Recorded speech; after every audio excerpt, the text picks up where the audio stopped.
Welcome to Sailing Saoirse. I'm Tegan. My parents sold our house, sold their business, and bought a 38-foot island spirit catamaran with the goal to travel the world.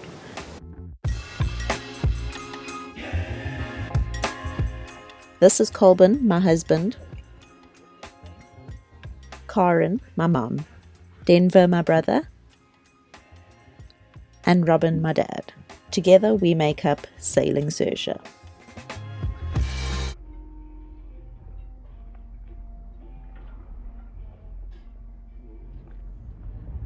Take one.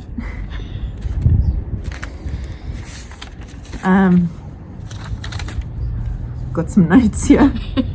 Otherwise we probably wouldn't be able to get through this. We would just like to announce my dad's passing, Robin's passing. He passed away on the 9th of January 2024. We just wanted to do this video as a cautionary tale and also a bit of an inspirational one, because we do believe our story is one of inspiration and reaching for your dreams,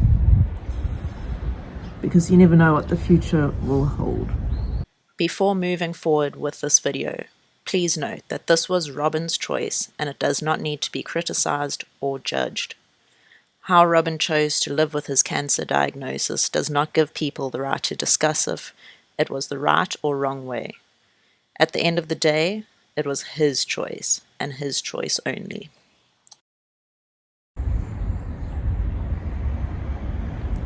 Our story started back in about 1800s. It feels like the 1800s at this stage.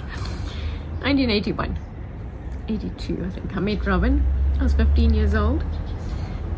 We had an instant connection, and we just never seemed to be separated after that. We got engaged in 86, married in 89, and had a very ordinary life. Robin has always been the most conservative person I've known, by way of looking to the future and always being prepared for everything. And so we had our kids in 90 and 94, and all the years I'd say to him, let's do some traveling, and he was all about saving our money and just being careful, and we plodded on through life. It was a lovely life, but never did anything overly exciting. And then I think it was about 2011, we were sitting in our office. We had an office with 2 desks. We were self-employed. And he was sitting at his desk, and he sat back in his chair, and he said to me, why can't we do this? And I said to him, what do you mean, why can't we do this? He said, come and have a look at this. And in the good old days, Microsoft screensaver used to pop up, and there was this little tiny white island with a couple of palm trees on it and a yacht going past. And I said to him, oh yeah, sure thing. When you win the lotto, talk to me again. It was just so out of character for Robin, so out of character.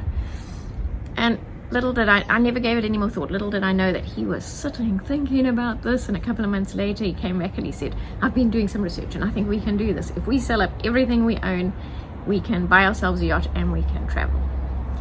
And that's where it all started. We did some courses. I said to him, well, I've never been on the sea. He had done deep sea fishing. We had never sailed. Never. He had been out to do deep sea fishing. I'd never been on the ocean.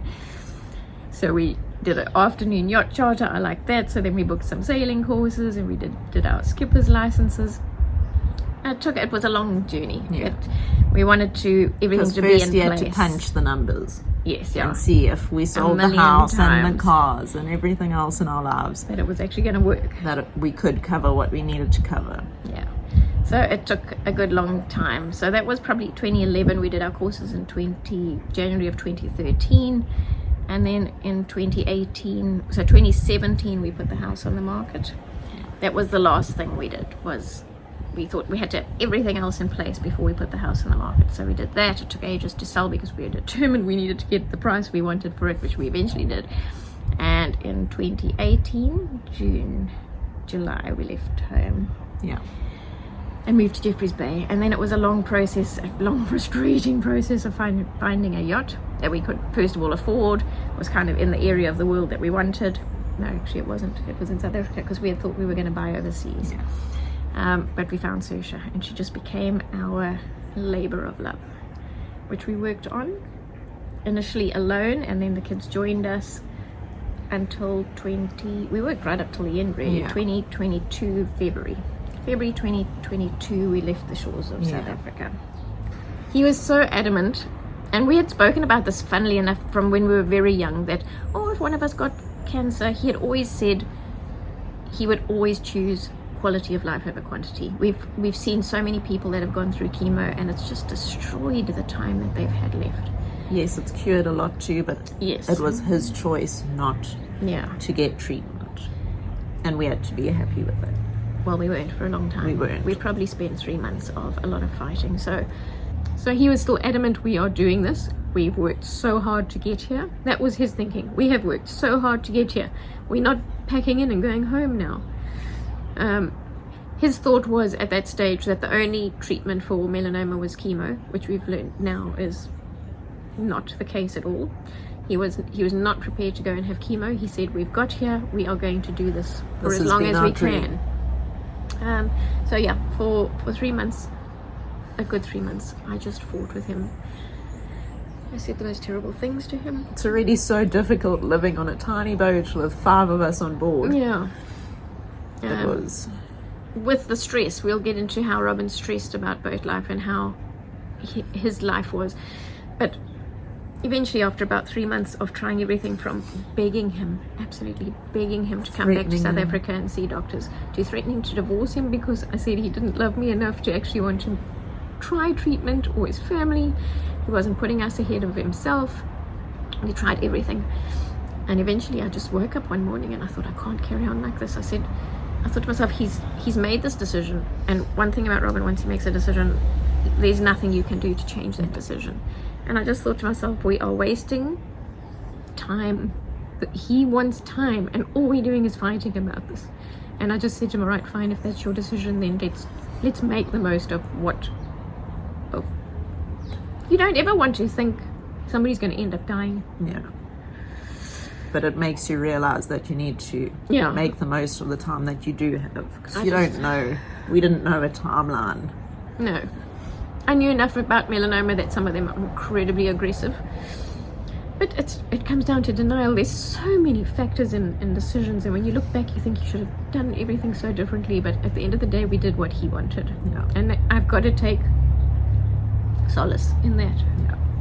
I've beat myself up about I should have been more forceful, and I don't think I could have been more forceful. No. I mean, some of those fights we had were just horrendous. But anyway, so that's where we're at. He knows he's unwell. He knows that he's probably got cancer, and he's just going to carry on. So we did. We carried on. We went. We lived the dream he wanted. So my dad was a planner from the beginning, and he definitely knew something was happening, something was going on, and he downplayed a lot of symptoms, I think, for us to not be stressed and all the rest of it. But his main goal was, we've gotten here, we've worked so hard to get here, and cancer isn't going to stop him. As much as it frustrated us, it made us angry, made us resent him, his choice to not get treatment. But at the end of the day, it is a personal opinion. It's your life. So we had to put all of that aside and just really enjoy the last few months together, living a lifestyle that not many people get to live. So we did. We made the most of it. That's all you really can do. My dad didn't want to tell anyone about what was going on outside of the family because he didn't want outside opinions. With cancer, there's always so many opinions and people's different views on it and what you should do, and he just didn't want that input. He didn't need it. He had made his decision, and that was final.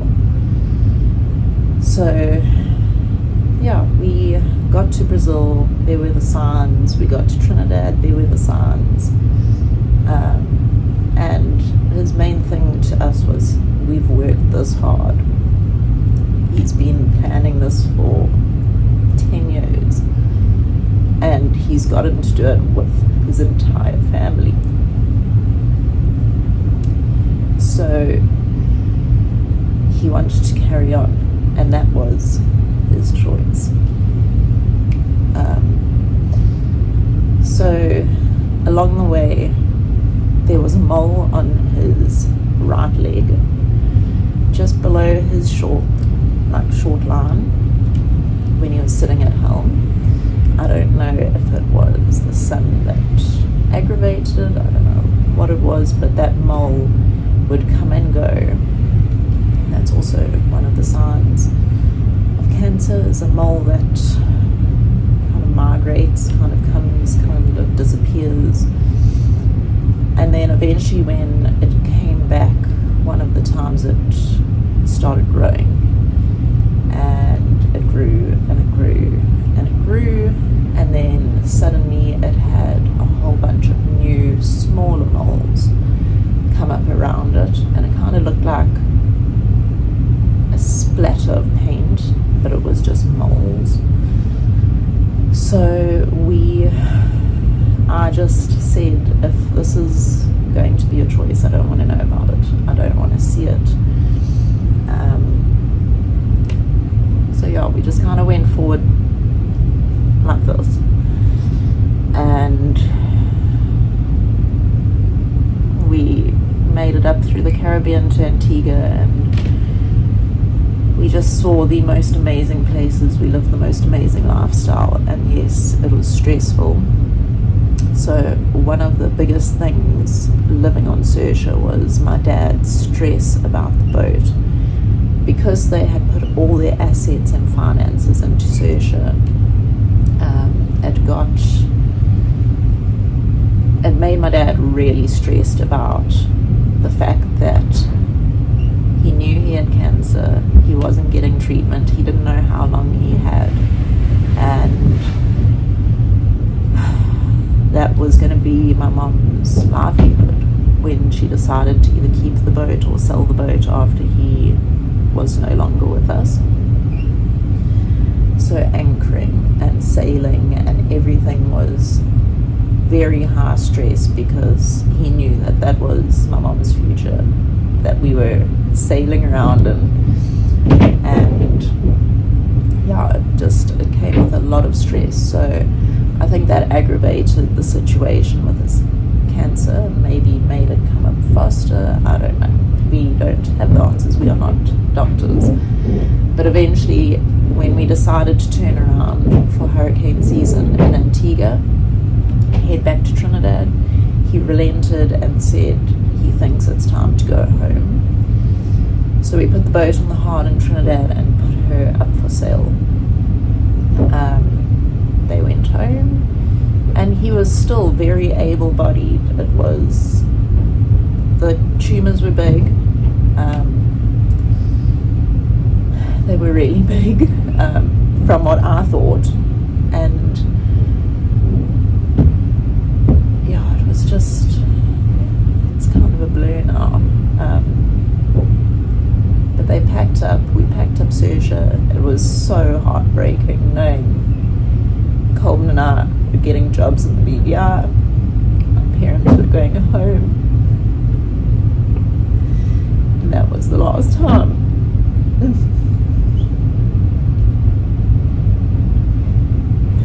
It was the last time we'd all be on Saoirse.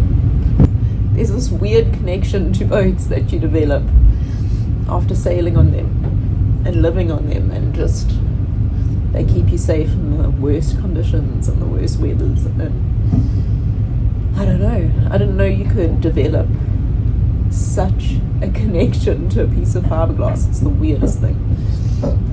So packing up Saoirse was really emotional. It was heartbreaking. It's weird. Didn't think it would ever go that way.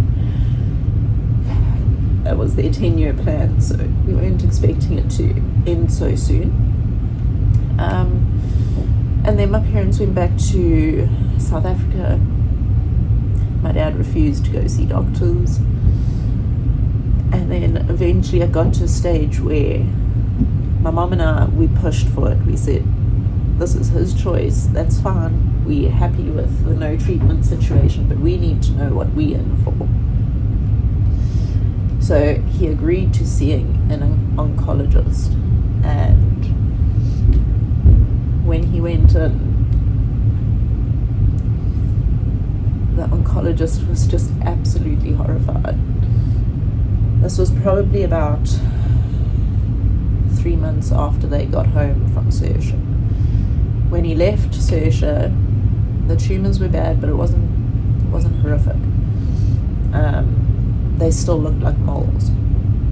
By the time he got to the oncologist 3 months later, the doctors wanted to turn him into a case study. They said they'd never seen melanoma like that. And luckily my mum, throughout, from the first signs, started taking photos of the development of it all, just to keep tabs in case my dad ever did change his mind. She wanted records of it. And they asked for all of that to send to all sorts of groups and studies and all the rest of it. So with me not being home, I didn't realize how bad it got until my mom contacted me about that. And during that oncologist visit, they suggested he start an immunotherapy trial. So my dad looked into it, and it doesn't have the side effects of chemo. It kind of still gives you quality of life. It does knock you a little bit, but it's not like chemo. So they looked into it and they signed up for it, and they did a lot of tests to qualify for the trial. And one of the things was that would knock him out of the trial is if he had cancer in his brain. So they scanned, they CAT scanned, they did ultrasounds, they did blood work, they did everything. And there were very few places that he didn't have cancer. They said it was easier to tell us where he didn't have cancer compared to tell us where the cancer was. It was in his bones, it was in his lungs, it was in his sternum, it was in his ribs, it was in his legs, it was everywhere. But the one place it wasn't was in his brain. So he qualified for the immunotherapy trial. And at this stage, he was in a lot of pain. Through the Caribbean, he didn't tell us he was in pain. He never complained about pain. We don't know if he was lying or not. But by the time he agreed to see the oncologist, he was in a lot of pain. So he received his first immunotherapy infusion. And the next day was the first day in a few months that he didn't have pain, he wasn't sick, and he just thought, this is it. This is his saving grace. He was so positive. It's the most positive we had seen him in a long time. So that was in December, and a few weeks later, when he needed to go for his second, he started going downhill again. In the meantime, they were doing a lot of herbal stuff, herbal treatments, everything herbal,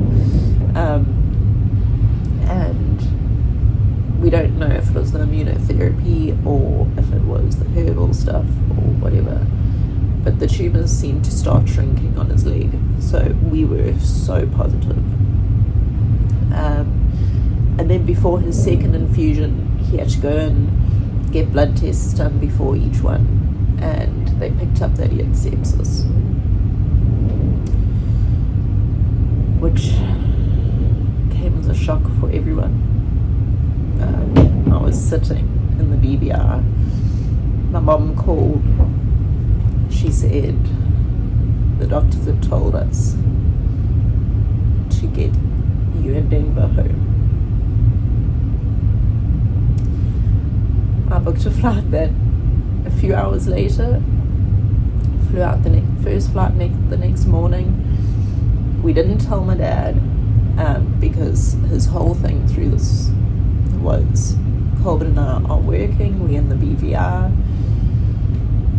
This was his dream for us.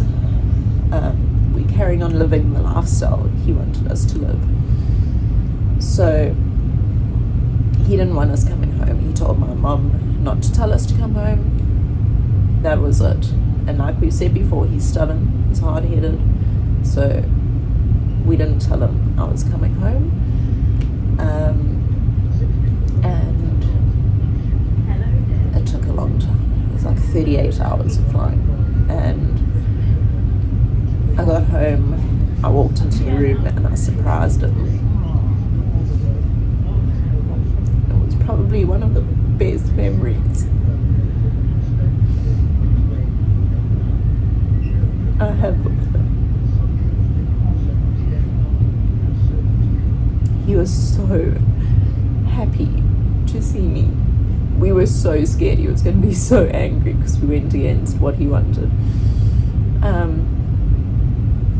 So we just had the most amazing hug and everything. I was home for Christmas. We were trying to get Denver flights out of Trinidad, and he made it home for New Year's. And in between that time, the doctors said, get my dad into hospital, get him on antibiotics, let's fight this. He's not kicked out of the trial yet. He could possibly still qualify for his next injection. So we were on a mission.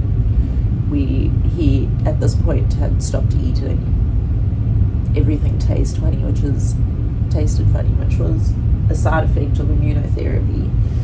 Your taste buds kind of switch and all sorts of funny stuff happens. So my mum was frustrated, understandably. With the last few months, she needed a break. So I think with me coming in, it gave her that. I had the patience to cook 300 meals a day, little tiny meals, because we knew that he was only eating about a tablespoon of food at a time for each meal. So yeah, I just relieved my mom a little bit. It gave her a bit more patience. We got to spend the most amazing family time together, where we chatted about everything. My dad just accepted what was going on. We tried our hardest to get him as strong as we could, and we were going in and out of the doctors, and it wasn't a pleasant journey for him because he was in so much pain. And then eventually the doctors, after about 3 visits, the doctor said he's just not getting any stronger, and we can't give him the next immunotherapy treatment with him being so weak because we don't know how he will react to it. So that came as a shock. He just wanted the injection because he felt so good after the first one. And yeah, he just eventually, we said to him, we have 8 weeks before they take us out of the trial to get you strong and get you that next injection. And when we said that to him, I could see that he wasn't as excited as he was before about the treatment. And I said to him, Dad, we don't know what you're feeling. You need to tell us what you want to do going forward. And he looked at us and he just said he's tired.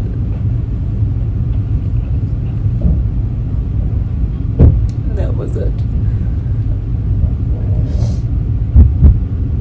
He said he didn't want us force feeding him anymore.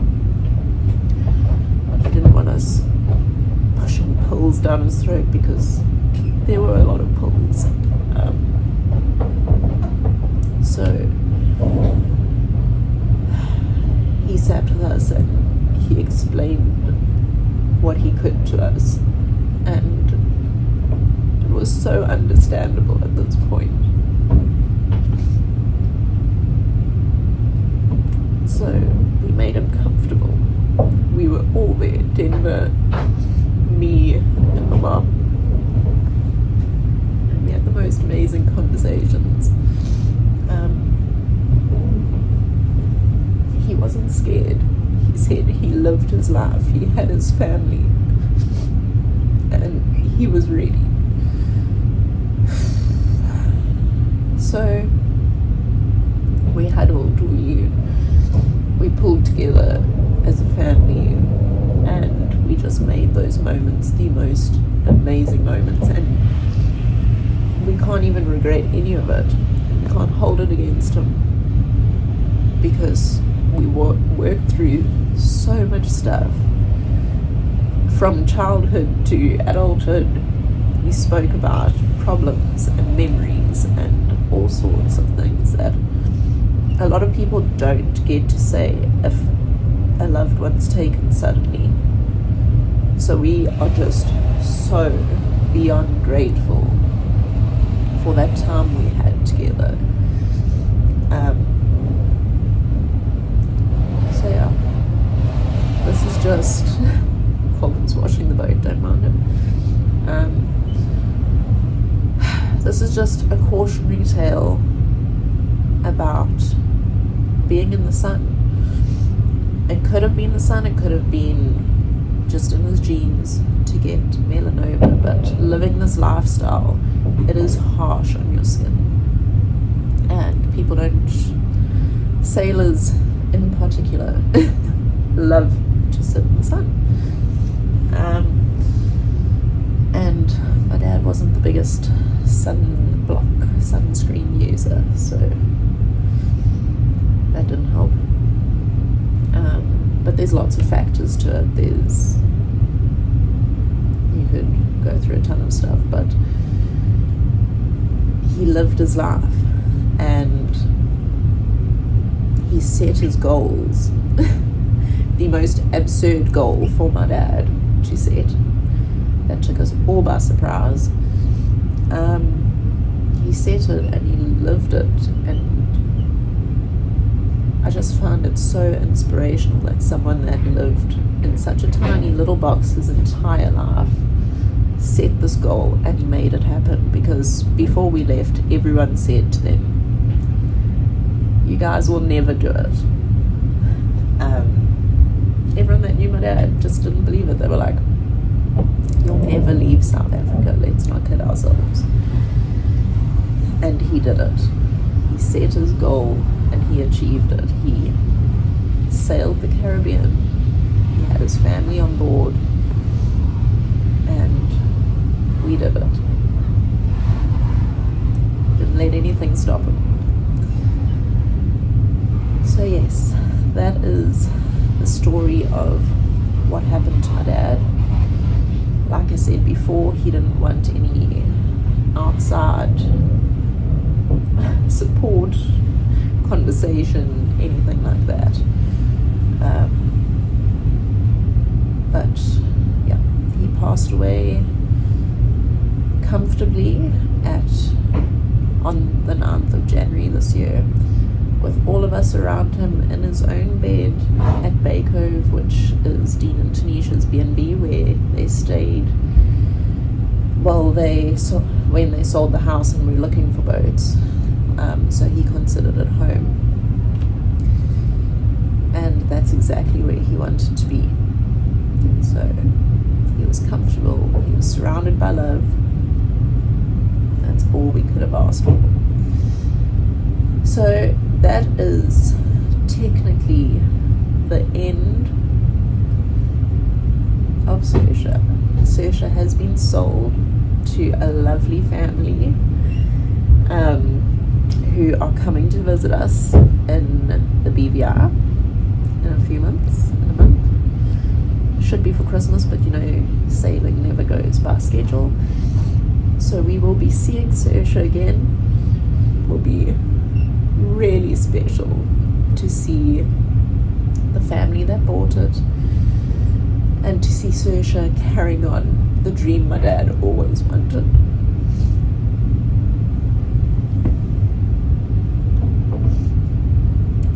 There's also another thing in the works that we weren't expecting. My mom has been working in the UK, caregiving, and I may have gotten her a job in the BVR with us.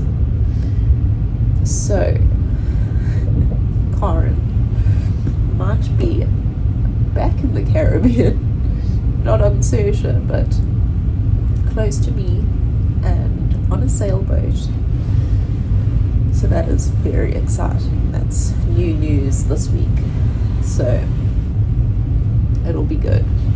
Everything's kind of coming together. There's a plan for Denver that we're working on. So we'll see where that leads. But for now, Colm and I are on a new boat this season. We are on a 50-foot FP, and we have beautiful owners that own the boat. Lovely people. We couldn't ask for anything more right now. We are very happy. And living the life my dad told us we had no choice about. Right before he passed, he said we have to carry on. Have to carry on living this life, doing this work, this job. And he was right. It's a lifestyle you can't compare to anything else. So yes, that is our update, and I don't know, it could be our last one, could not be. We'll see how things go when my mom gets here. Maybe we'll do another little update, show you around the BVR.